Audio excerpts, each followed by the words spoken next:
Hey guys, Robbie Russell. Just wanted to chat with you men here for a minute. This is a message for the guys. Hey, Valentine's Day is coming up. It's right around the corner. It's this Friday. I don't know if you know that.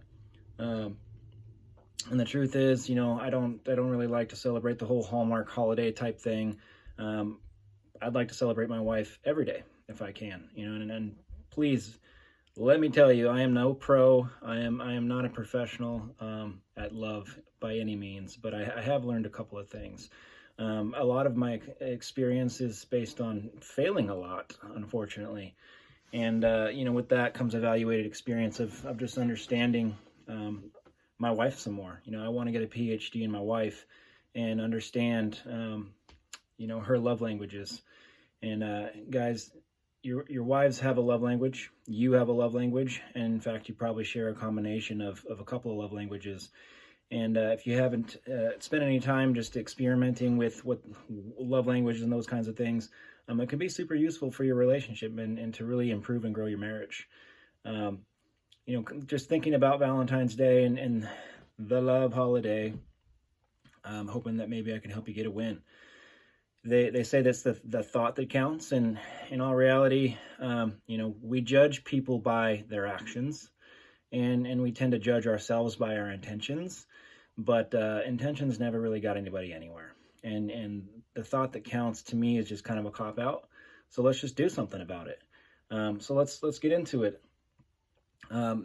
Again, like I said, your spouse have love languages. You also do, and more than likely, you guys aren't the same. A lot of times people like to try and give their spouse what they are. They feel like, well, this is how I feel loved, and so I'm going to give that to my wife, my girlfriend, whatever. And the reality is generally opposites attract. Most of the time, you are not the same. And so looking at it from a different view of like, okay, well, how do I fill my wife's love tank? Here's a few ways. In this video, I'm not going to tell you what you can do necessarily this Valentine's Day and give you ideas. I know a lot of guys struggle with that kind of stuff. But what I will say is that, maybe your wife truly is a gifts person. They enjoy gifts. And in that case, the card, the candy, the flowers, that might speak to them. And, maybe don't get them a dozen roses. Get them one rose every day for 12 days. Then they know that you thought about them for 12 days in a row. And then, maybe your spouse is words of affirmation. Words of affirmation is the attaboys. They want to know that they're appreciated. So, it's the good jobs, it's the I love yous, it's the appreciation that you show. So maybe you get a card, but you make the card, and you, if you're creative and you can do the poem thing, write them a poem. Let them know how much you care about them. If you're not so great at that, do it anyway. It's, again, the thought that counts, but there's action behind that thought. It doesn't have to be good. They'll love it. And if you don't want to do a poem, just write them a note. Write them a card, a personal card that just tells them how much you appreciate them, how much you love and respect, and just appreciate all the work that they do. Maybe your spouse is a quality time person. Quality is the key, not quantity.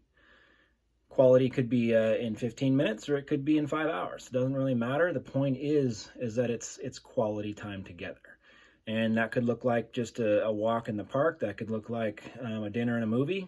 That could look like doing something fun, maybe going out and playing some putt-putt golf, going bowling, going to the arcade, something like that. Just spending time together, enjoying each other. Maybe they are a physical touch person. Generally, men and women that are physical touch as a love language are not the same. Men obviously tend to be a little bit more of a visual creature and hope that things lead to sex specifically.